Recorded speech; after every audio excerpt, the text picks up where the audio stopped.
At speaking of tag-init ay muli nating ipaalala sa ating mga kababayan dahil may mga ilang lugar po sa ating bansa na maaari pong makaranas ng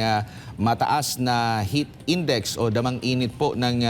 panahon. No, ito po ang mga lugar po mga kapartner na posibleng makaranas ng hanggang 43 degrees Celsius. Dito po sa Metro Manila, particular sa NAIA Pasay City, sa ISU Etiaga Isabela, sa Sangli Point, Cavite City, Dagupan City, sa Tuguegarao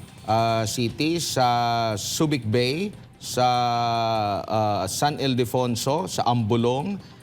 Tanawan, Batangas, San Jose Occidental, Mindoro, Dipolog, Zamboanga del Norte. 42 degrees Celsius naman ang maaaring maranasan dyan po sa Baler, Aurora, Iba, Zambales, Muñoz, Nueva Ecija, sa Kamiling, Tarlac, Hacienda Luisita, Tarlac, sa Puerto Princesa City, Palawan, maging sa Cuyo, Palawan, Vera Catanduanes, Iloilo City,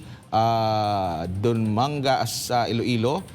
La Granja, La Carlota, Negros Occidental, Catarman, Northern Samar, Zamboanga City, sa General Santos City at Butuan City. Kaya paalala natin sa ating mga kababayan, ha, kung kaya pong iwasan yung matinding sikat ng araw, mababad po, naku po, iwasan nyo na po. At syempre, wag pong kalimutan, magbaon po ng mainom na tubig at panatilihing hydrated po ang inyo pong mga katawan para makaiwas po sa posibleng masamang epekto dala po ng matinding temperatura ngayong araw na ito.